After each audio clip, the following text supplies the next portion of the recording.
Welcome back to my channel, friends. This is Sonia here from GrowingCraft, and today, as you can see, that I already have a box which you must be knowing that I'm going to alter this one.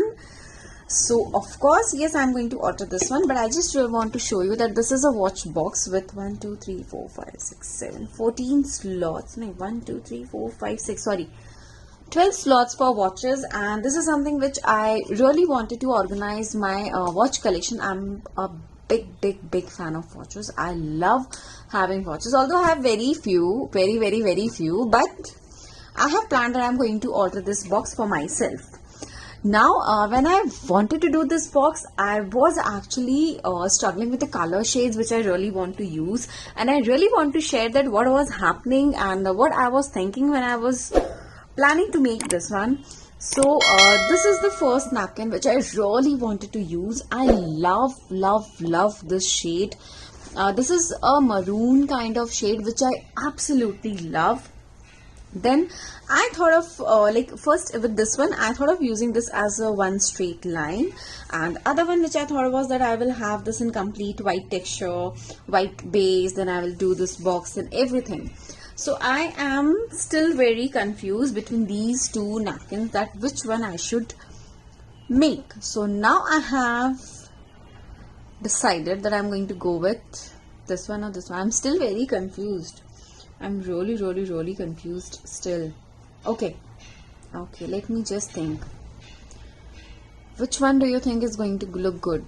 The first or the second one? I really don't know. This is going to look very white, very classy, and this will be very nice dark Indian shade color. I really don't know. Okay, I'll do one thing. I'll go with this white shade.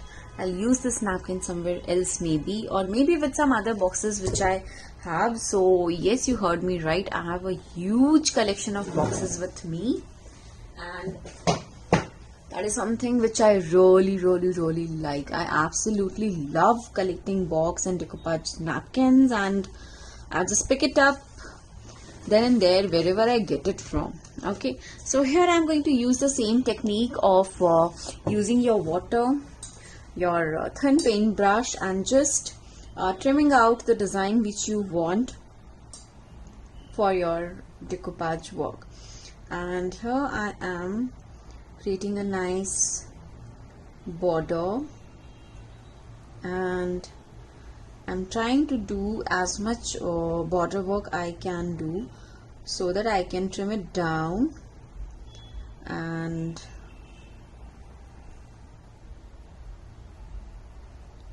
yes, this is how I have planned it. I'm actually thinking of maybe trimming out this area. I really don't know. I am still very confused. So I absolutely love this white paper, and with this I have decided to go with the plain white background. That is going to look really nice and classy, and I hope it turns out good. So I think like you must have already seen the picture of this one by the time you are watching this video, and I really don't know that how is it going to look when I am actually working on this video. Very carefully I am trying to take out all the papers from here, and yeah, this is done. Now this is really done. What I'm going to do is I will use my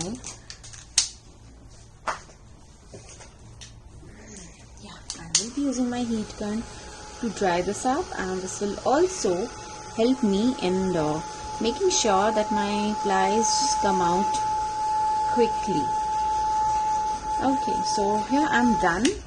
Now my next very important step, I need to prep up my base, and for prepping up my base I am going to use my white color gesso. So here is my artistic gesso which I'm going to use on my complete box. Yes, in my earlier project I had not used gesso. I had just worked with some other mediums, but here directly I'm applying my gesso, and I'm going to make sure that I apply it really well on my complete box. Now I will not be working on the inner side because I just want to put up the varnish inside, and I want to make sure that it works out well. And my main focus is going to make sure that my tissue paper is highlighted really well, and of course I'm going to do some mixed media work on it, so you will have to watch this video till end for sure.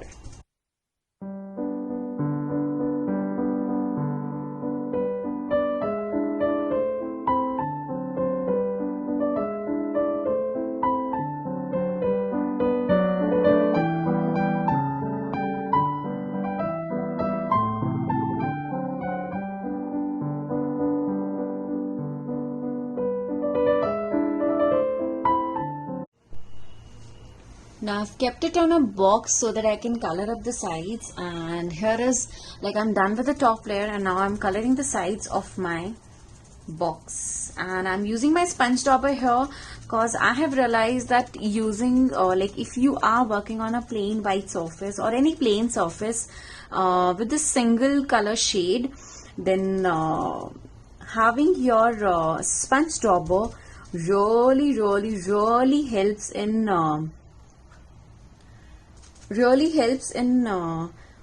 having any lines free or any mark free detailing on this.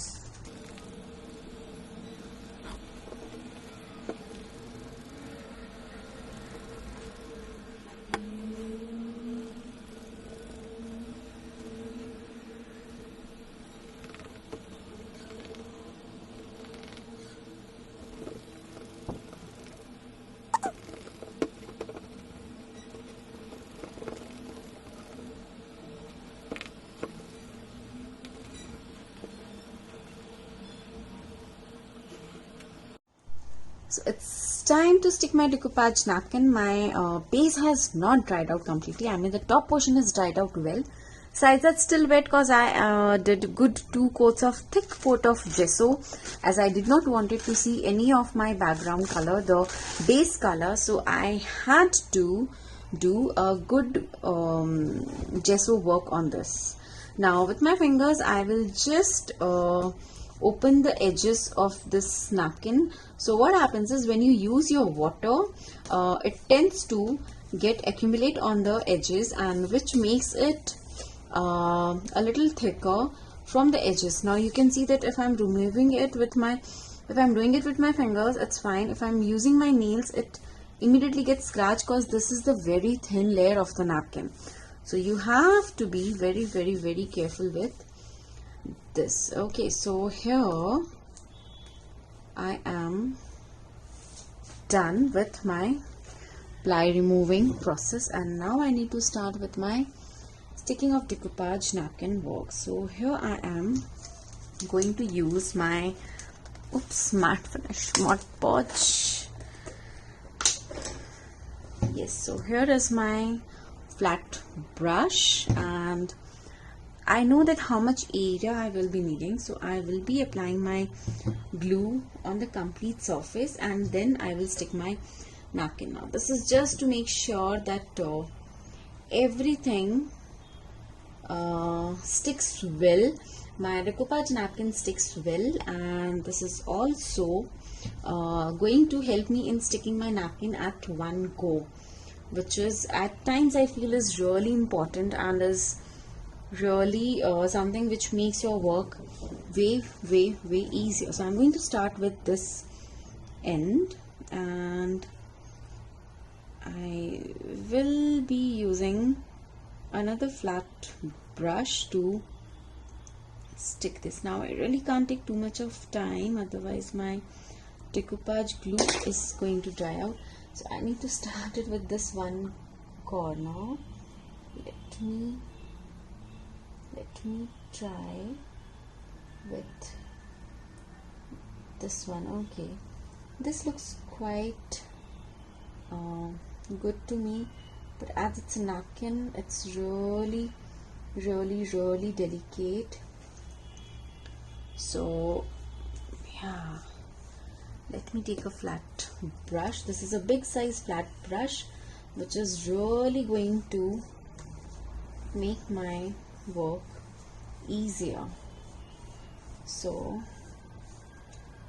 yeah, here I am sticking it, trying to stick it without wrinkles, and I'm so happy that it's working out. Yeah, it's really working out. You just need to be careful that how you are putting up the plies, and this is done. Wow, this looks so beautiful.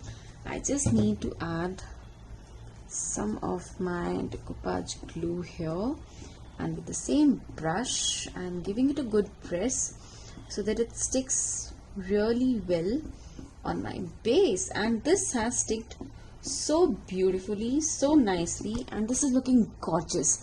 This is already looking so beautiful. Like, you can just leave your box like this and use your varnish and you are done. You are really good to go. But if you know me, I really can't leave my boxes without some experiments and some work. So of course I will be doing some work here also. So I'm just trying to stretch out the extra napkins. I don't want it to be too big because I want to have some texture work here, and in the same way I'll just try to remove this extra paper. Okay, I think this is good. This is really good and I'm quite happy with this. This looks amazingly beautiful. Beautiful work. Okay, done. Now it's time to move on to the next step, but before that I just need to dry my box from the other side so that I can work on the other sides too.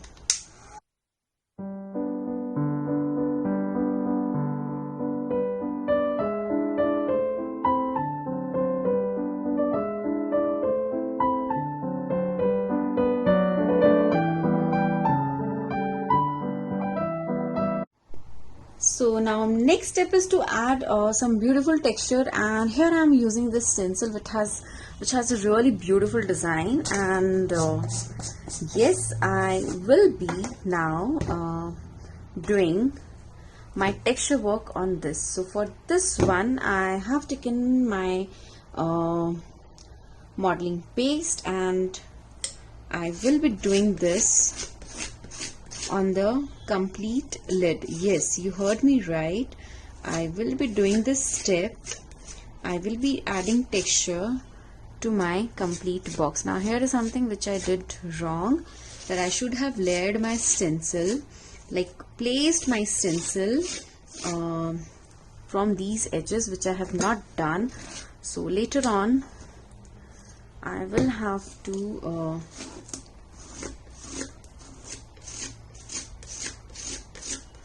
remove my textures from the sides. Now this is really beautiful and I don't want to overlap this on my design, so I am talking a little less, which many of you say that I should talk less when I'm working, but when I'm working, if I don't talk, I really don't know how will I do it. So you must be thinking that I'm running my palette knife too much. It is just because in few of the areas I can see that my texture paste is not going well. Now just to make sure that it has been applied everywhere very well, I am using my palette knife and I'm trying to spread the textures as much as I can. Yeah, so here this is done and it's so gorgeous. It's just so beautiful. Now let me start with this area, and I will have to be a little careful here because I don't want this edge to ruin my existing texture work. So yeah, let me do it. Yeah, okay, this is good. Now I will be continuing this texture work on the remaining areas.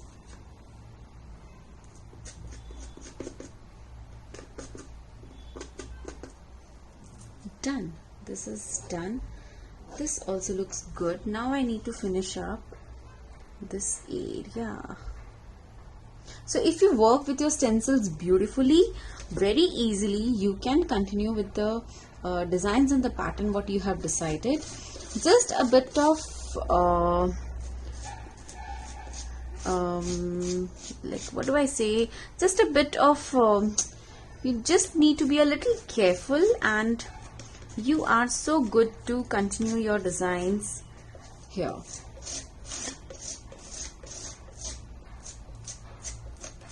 Yeah, so this is done. Wow, this is looking great. This is actually looking very, very, very great. So this is done.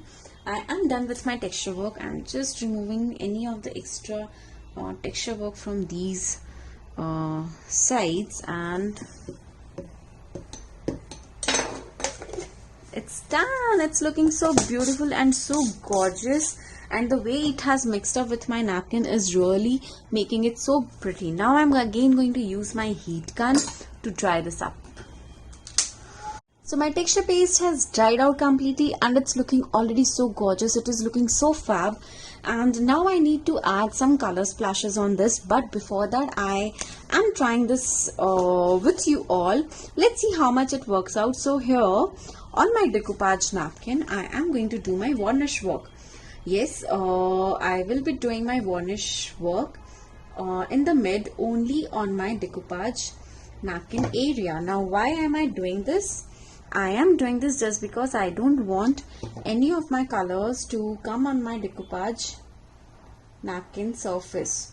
So with my round brush I am spreading my varnish, and this is just to make sure that when I'm using my colors it does not spread on the print area. So yes, here I'm using my varnish, and I will have to be really quick because it dries out really fast. This water varnish is the best thing what I know you can use for your work, because once you apply it, it dries out very, very, very quickly as compared to any other varnishes available in the market. So since the day I have started using it, I'm absolutely in love with this. Many people come to me, they say, oh, this is costly, can we choose some other alternate? You can, but with the kind of benefits you have with this varnish, it's really commendable. Like, you don't get such a really nice varnish which dries out quickly, which gives you so much of time to work on, and definitely this is one of my favorite varnish. Now here I'm done with my varnish work, so I'm just making sure I'm covering the most of the as much as napkin I can, and I don't want to do anything on my gesso work except my color splashing, and I really want to highlight that. So for that I need to make sure. Okay, now this is going to be really messy and really interesting. I am done with my gesso work. Yes, on the base I've done the gesso work. As you have seen, I did my decoupage work. I have used matte finish Mod Podge for my decoupage work, my napkin, and once it dried out I did my texture work with the modeling paste and a beautiful stencil, and later on I did my water based varnish work only on my decoupage napkin area. Now this has also dried out really well, and I could do this because of my heat gun. Each and every process was really easy, so I would really highly recommend you to buy a heat gun of a good brand. Yes, I'm linking down mentioning the links down in the description box. Do check that and do buy this if you really do mixed media and decoupage work. Now it's time to use my color splashes. So here what I'm using is my bitter lemon. I'm using sweet pumpkin. This is my favorite shade. Then I'm using tickle cheeks and lushy orchid. So in short, I'll just tell you, this is purple color, this is orange color, this is pink color, this is green color, and these are the shades which is there in the palette of my decoupage napkin. So I'm just shaking these bottles well so that I can do my spray work.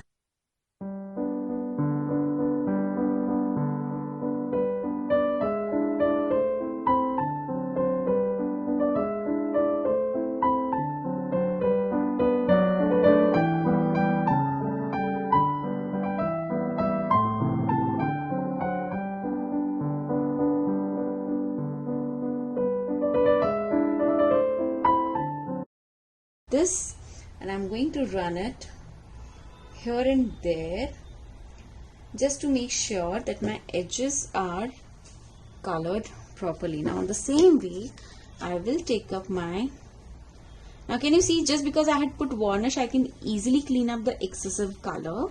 And let me try to open this also. Now for adding the purple, I don't want it to be too dark, so here I have taken few drops of water. Just I'll dip my brush, I'll add this to my color to my water, and I'll just repeat this process. Now this is just going to make sure that the color blends. It should not look like a complete orange color has been put. So yeah, and this is done. This is absolutely done.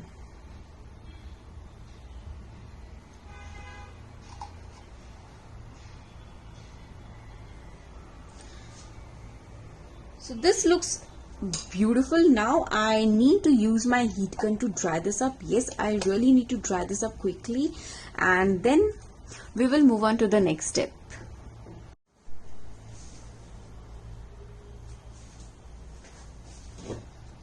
Now my box has dried out completely, and it's time for the final touch up, and for that I am going to use my varnish. Yes, now it's time to use my varnish on my complete page, and it's looking beautiful. It's looking absolutely gorgeous. And on the inner side also of this box, I am going to do my varnish, and I will be giving good 2-3 coats of varnish for this project. And I really hope that once it dries out, it looks good. It is already looking so gorgeous. I'm already in love with this project now.